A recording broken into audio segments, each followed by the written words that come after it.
Belakangan viral di media sosial sebuah kamar kos yang tampak sangat berantakan, penuh dengan barang hingga mengeluarkan bau tidak sedap. Belakangan diketahui bahwa perilaku kesulitan untuk memilah dan membuang barang dikenal sebagai gangguan mental atau hoarding disorder.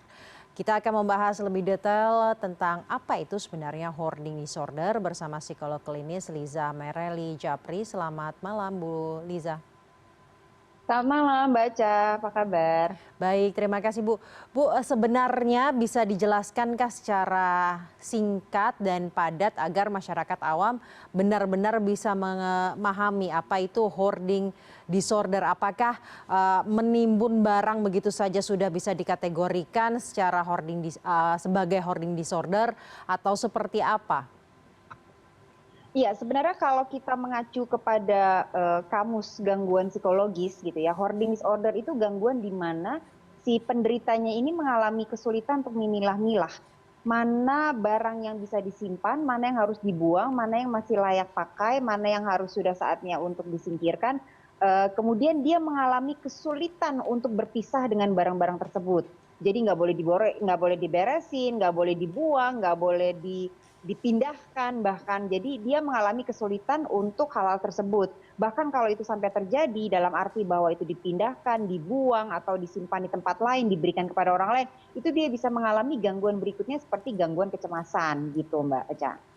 Baik, sebenarnya berarti titik beratnya adalah kesulitan memilah dan juga kesulitan berpisah dengan barang tersebut walaupun barang tersebut sudah tidak berfungsi dan tidak berguna lagi.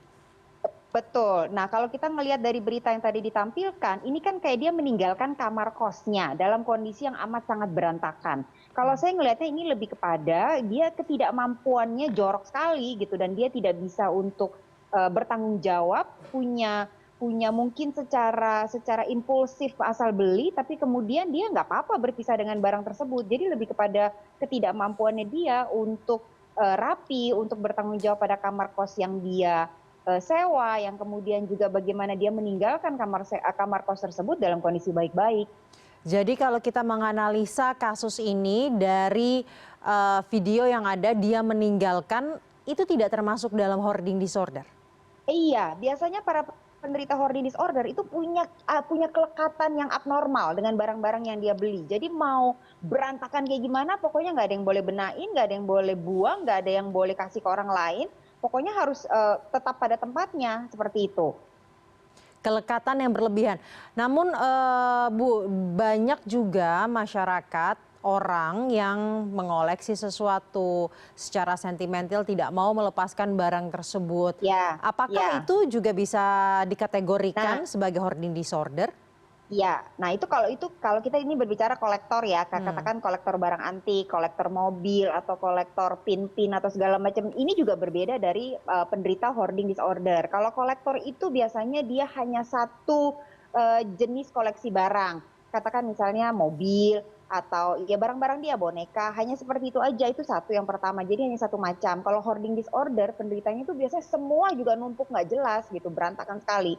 Yang kedua, biasanya kalau kolektor itu dia lebih merawat barangnya. Hmm. Jadi kalau katakan mobil itu benar-benar dirawat, dibersihkan, kemudian barang kalau perintil-perintil kecil, barang-barang klasik zaman dulu itu benar-benar yang dia lap satu-satu, kemudian ada dijemur mungkin, dibuka, biar ada udara. Jadi kalau kolektor itu cenderung lebih punya daya tanggung jawab untuk mengurus barang-barang koleksinya, dan biasanya itu hanya satu macam. Jadi kalau kita ngomongin kembali kepada gangguan hoarding, gangguan menimbun barang, itu barang itu bisa apa aja Mbak Aca, Hmm. dan itu Hmm. bisa berantakan sampai berdebu, sampai kotor, sampai sudah menimbulkan bau, Hmm. dan orangnya sendiri itu tidak merasakan itu sebagai gangguan, padahal mungkin sudah mengganggu apa namanya, udah menyebabkan polusi udara, kemudian dia juga punya gangguan sosial jadinya karena berantem terus dengan orang-orang dia tinggal di sekitar tersebut, begitu. Membedakannya dengan jorok tadi seperti apa? Nah, Ketidakmampuan kalau jorok, membersihkan itu.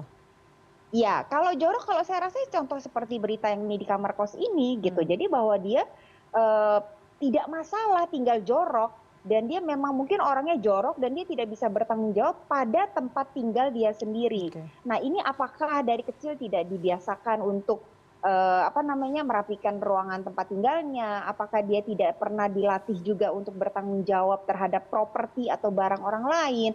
yang mengakibatkan dia merasa sudah membayar, sudah bayar sewa, jadi terserah, habis itu aku tinggalkan dalam kondisi berantakan kayak gini udah bukan urusanku. Nah ini kan daya empati yang kurang, lack of responsibility-nya dia juga, sesimpel pokoknya udah bayar, habis itu terserah aku mau memperlakukan kamar kosnya seperti apa. Apakah itu juga ada termasuk dalam gangguan mental walau bukan hoarding disorder? Kalau saya rasa sih kalau kita harus melihat lagi ya, ada banyak sekali gangguan kejiwaan yang bisa berkaitan kepada perilaku seperti jorok dan tidak bertanggung jawab seperti ini. Apakah dia punya impulsivity disorder, gangguan impulsif yang asal beli tapi kemudian tidak bisa merapikannya? Apakah kemudian dia ada gangguan depresi yang mengakibatkan berat sekali rasanya untuk membersihkan tempat tinggalnya? Apakah mungkin juga bipolar? Itu bisa jadi banyak sekali. Secara spesifik Mbak Aca, tidak ada satu gangguan yang bisa untuk didiagnosa khusus untuk kejorokan gitulah Oke. ceritanya ya, untuk perilaku jorok. Tapi ada banyak perilaku, ada banyak gangguan-gangguan psikologis yang mungkin disertai dengan perilaku kecenderungan jorok seperti ini.